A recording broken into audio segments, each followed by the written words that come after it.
I am your dedicated servant. It is horrible to me how I have lived.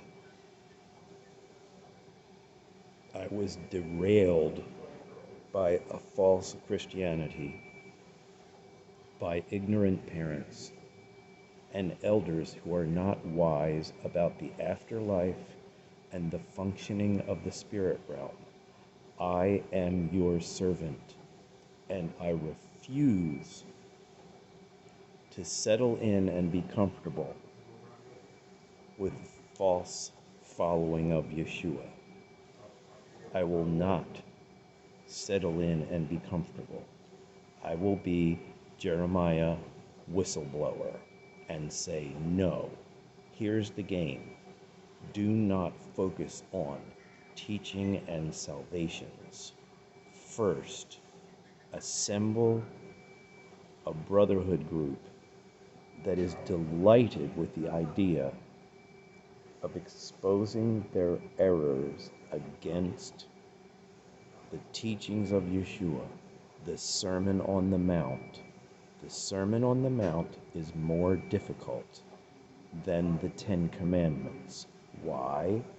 The Sermon on the Mount is focused on invisible heart sins of life. So therefore, your marriage wrecked and your second marriage a struggle. Those things were problematic because you did not have a circle of male human beings eager to admit their faults to one another and challenge one another to a beautiful, perfect way of handling the women and the children and the principles of life. If you do not have a communion group with cheerful admitting of faults, cheerful discerning of the bad spirits on the men, then the bad spirits will inhabit the family because the men are the shields. The men either allow or disallow spirits to come in and afflict. And people do not understand that principle.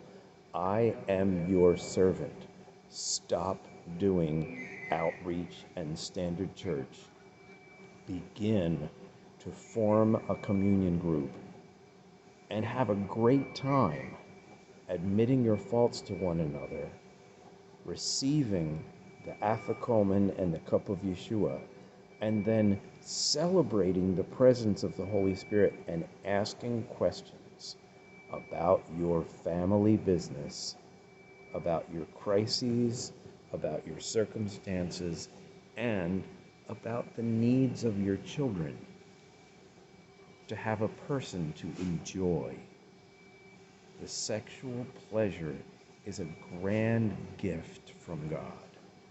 And if you are afraid of talking about how marvelous it is, you are wrecking your children. The gift of the Holy Spirit, is a way of the voice of the spirit realm that refreshes your mind, your heart, and your choices. The pleasure of sexual closeness and the pleasure of the Holy Spirit are the two wonders and the two delights that my parents and the Christianity around me did not train me in from my youngest years. I am your servant. Stop what you're doing. Form communion group with family honesty at least 2 times a week. I prefer Tuesday nights, Thursday nights, and Sunday mornings in my personal life. Consider Leviticus 15 and invite your children to mark the calendar when they have their flow. If the family knows that the woman is in her flow, the family will care and give a special blessing. If the man has flowed, he is being honest about his weakness, which is the pleasure of the body. A woman's weakness is looking in the mirror and trying to figure out whether she is accepted or acceptable or not. And a woman can be obsessed with getting stuck to a man who is obsessed with her in a way that has nothing to do with benefits to her afterlife and is tearing down the most beneficial relationships with the invisible realm. Be aware of the weaknesses of male and female, the weaknesses of the elders and the youngers, the weaknesses of the richer and the poorer, the weaknesses of the spiritually trained ones and the spiritually untrained ones. And come back to Grandpa Honesty Guy, because I am your servant. Learn from my playlists, please.